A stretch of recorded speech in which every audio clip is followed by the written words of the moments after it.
Salve, salve nação rubro-negra! Esse é o nosso Giro MRN. Estamos chegando para trazer as últimas e mais importantes notícias sobre o Flamengo ao longo de toda esta semana.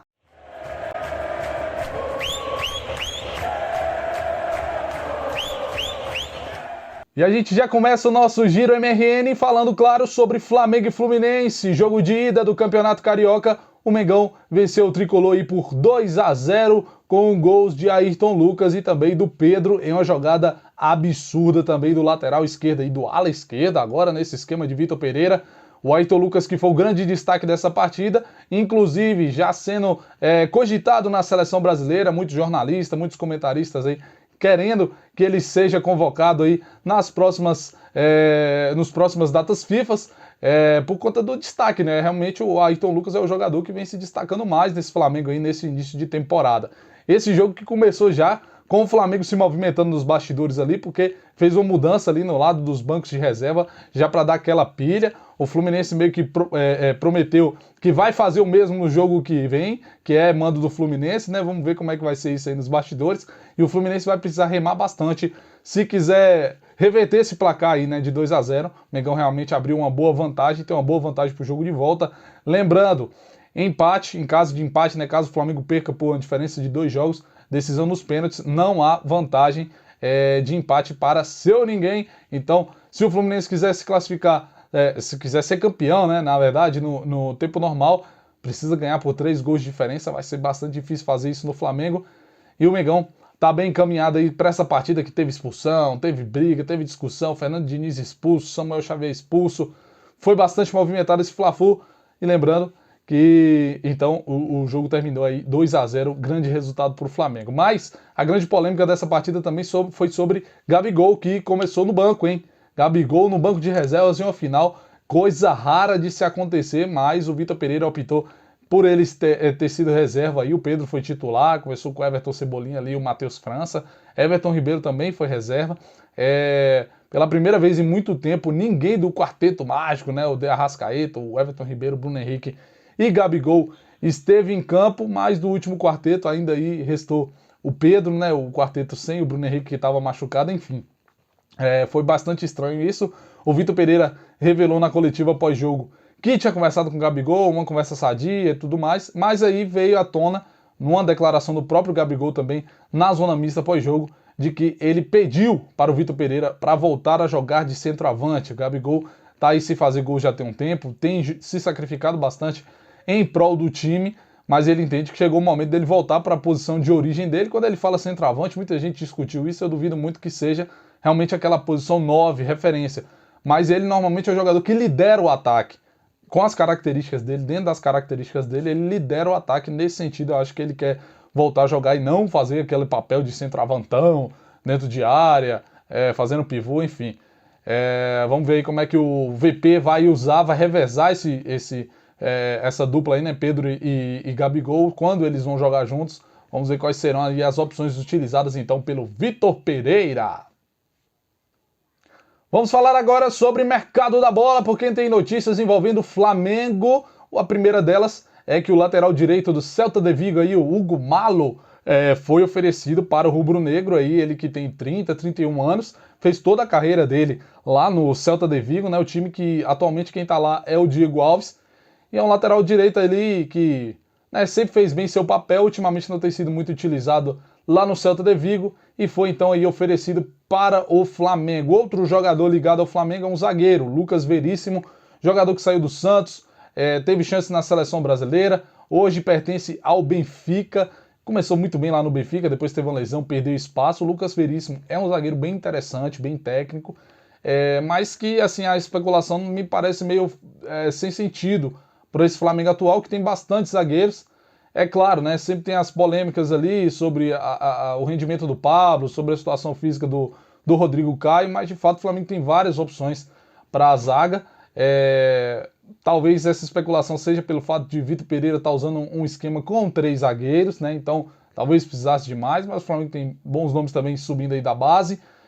Mas enfim, esses 2 nomes aí foram ligados ao Flamengo essa semana. Vamos ver aí, vamos acompanhar o decorrer da próxima semana para ver se tem atualizações sobre esses 2 nomes ou se vai surgir mais alguém aí que o Flamengo pode estar interessado ou que foi de fato oferecido ao Mengão.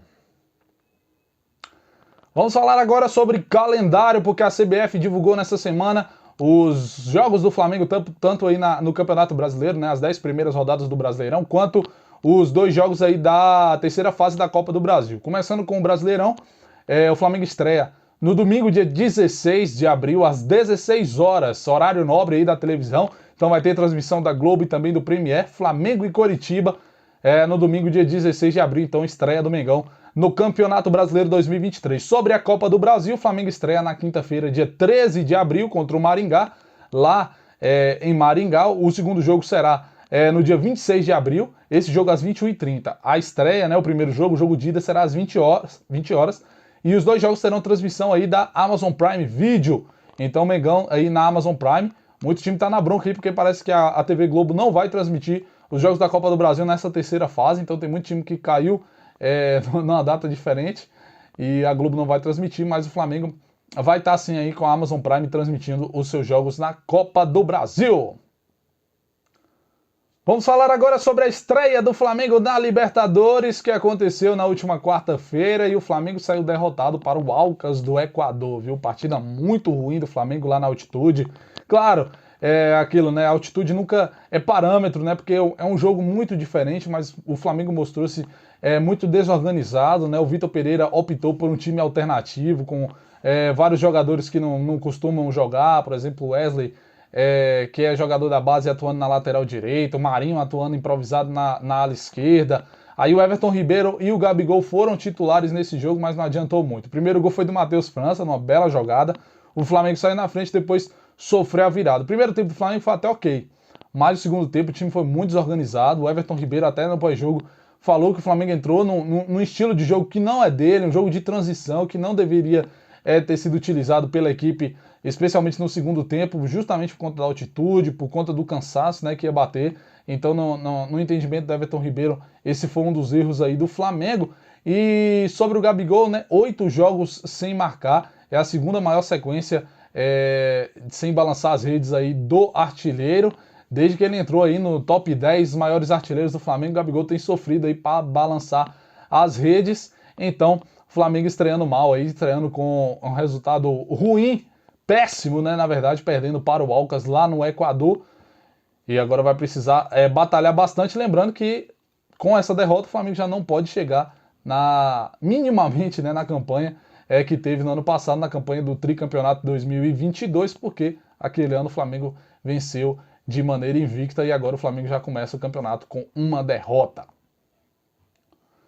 Agora vamos dar uma pausa no futebol para falar de esportes olímpicos, especificamente aí sobre a Rafaela Silva, a nossa judoca do Mengão, que voltou a ser a número 1 da categoria aí de 57 quilos, né? A Rafaela Silva que tem uma história legal, agora ela foi campeã mundial na Turquia, ela que foi a primeira brasileira judoca a conquistar o título mundial. Depois ela conquistou a medalha de ouro nas Olimpíadas do Rio em 2016, se tornando primeira atleta do judô, tanto masculino quanto feminino, a ser campeã mundial e medalha de ouro nas Olimpíadas.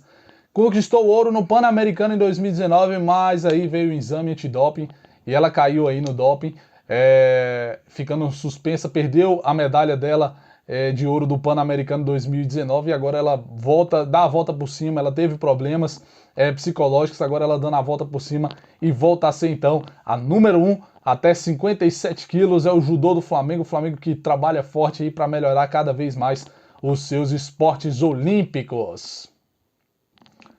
Agora notícia legal aí rapidinho, homenagem ao nosso rei, ao nosso Zico. O Eduardo Paes há um tempo, né, o prefeito do Rio de Janeiro, há um tempo tinha botado lá uma enquete para a galera votar em qual seria a imagem que se tornaria a estátua aí do Zico lá no bairro de Quintino, onde ele nasceu e foi criado. Então a terceira opção está lá no site do mundorubronegro.com, mas é uma célebre comemoração do Zicão com os braços pro alto, assim, com a camisa rubro-negra. O Eduardo Paes ainda brincou, que ainda bem que no busto não sai a cor da camisa, né? Porque ele tá com a camisa do Flamengo, isso porque uma das opções ele tava com a camisa da seleção brasileira. Então passa lá no site do mundorubronegro.com para você ver aí qual foi a opção vencedora e como será a imagem dessa estátua de Zico, essa homenagem bacana aí que a Prefeitura do Rio de Janeiro fará fará para o Galinho, maior ídolo aí da história do Mengão. Vamos falar agora sobre licitação do Maracanã. No nosso último Giro MRN, a gente falou sobre a promessa do Tribunal de Contas do Estado de avaliar o edital aí do Maracanã nesta semana. Então, eles avaliaram e de maneira unânime decidiram manter a suspensão então do edital aí do processo de licitação do Maracanã e só vai voltar provavelmente lá em agosto, né? O governo então tem que fazer algumas mudanças aí no edital a licitação deve acontecer talvez lá em agosto, se o TCE aprovar tudo isso. Lembrando que Flamengo e Fluminense estão com acordo temporário aí da licitação, que termina agora no dia 30 de abril, e os conselheiros aí do TCE não se opuseram a estender esse processo aí de ter a licitação ali por um tempo determinado, né? Um tempo mais curto, determinado aí. Vamos ver se Flamengo e Fluminense vai continuar gerindo o Maracanã, pelo menos até então agosto, né? Essa é a previsão aí do TCE. E para encerrar o nosso Giro MRN desta sexta-feira, vamos falar, claro, sobre Flamengo e Fluminense, jogo de volta da decisão do Campeonato Carioca. Neste domingão, as duas equipes voltam a se enfrentar. O Flamengo venceu o primeiro jogo por 2-0, como a gente falou na abertura desse Giro MRN. Então tem uma vantagem boa aí para esse segundo jogo contra o Tricolor, que precisa vencer por pelo menos 2 gols de diferença para levar esse jogo ao menos para as penalidades, né? Se o Fluminense quiser resolver no tempo normal, precisa vencer por 3 gols de diferença. Então o Flamengo está numa zona de conforto aí relativamente boa, mas precisa jogar bola, né? Depois desse jogo que foi uma vitória, mas que gerou polêmicas sobre o desempenho da equipe, depois da derrota contra o Alcas, que foi muito pior, foi um time bastante desorganizado, o Flamengo mais do que nunca precisa mostrar futebol, precisa desempenhar um bom jogo, um jogo atrativo, um jogo ofensivo, um jogo que realmente convença o torcedor, que às vezes até um empate, né? Se o Flamengo for campeão com empate, mas jogando uma bola que realmente assim agrade o torcedor, né? Com um futebol envolvente, com muitas chances de gol, uma defesa bem postada, certamente o torcedor vai ficar muito mais feliz do que se tivesse ganhado jogando de qualquer maneira, né? O importante, claro, neste momento é o troféu do Campeonato Carioca. Do lado do Fluminense, 2 problemas, hein? O Matheus Martinelli, volante, teve problema, já saiu lesionado no primeiro jogo, é ausência confirmada, além, claro, do suspenso Samuel Xavier e do treinador Fernando Diniz, que também foi expulso. E também, antes do jogo agora do Fluminense pela Libertadores, o David Braz sentiu um problema aí e ficou de fora dessa partida, então também é dúvida para este confronto. Do lado do Flamengo, sem grandes problemas novos, mais uma grande novidade, uma possível grande novidade, que pode ser a presença do Bruno Henrique entre os relacionados. O Bruno Henrique, o BH27, o homem do outro patamar, pode estar relacionado aí pela primeira vez depois de muito tempo, depois de quase um ano. Então a expectativa do torcedor do Flamengo é realmente ter o Bruno Henrique, que é um grande jogador, um jogador de grandes decisões, diga-se de passagem. Vamos ver então se o BH27 estará de volta aí e pode, quem sabe, reestrear, né, com a camisa do Mengão. E lembrando que esse jogo de volta entre Flamengo e Fluminense pelo Campeonato Carioca tem transmissão na TV aberta da Bandeirantes, na TV fechada do Band Esportes e aqui no YouTube do Flow Esporte Clube, viu? Então, Flamengo e Fluminense, o Mengão muito perto de conquistar o seu 38º título estadual. Jogo às 18 horas do Domingão de Páscoa, dia 9 de abril. Transmissão, repetindo, para deixar gravado, Band na TV aberta, Band Esportes na TV fechada e aqui no YouTube, transmissão do canal do Flow Esporte Clube. E esse foi o nosso Giro MRN, o Giro MRN desta sexta-feira, nosso segundo. Se você não assistiu o primeiro, assista lá também para lembrar as notícias anteriores aí da última semana.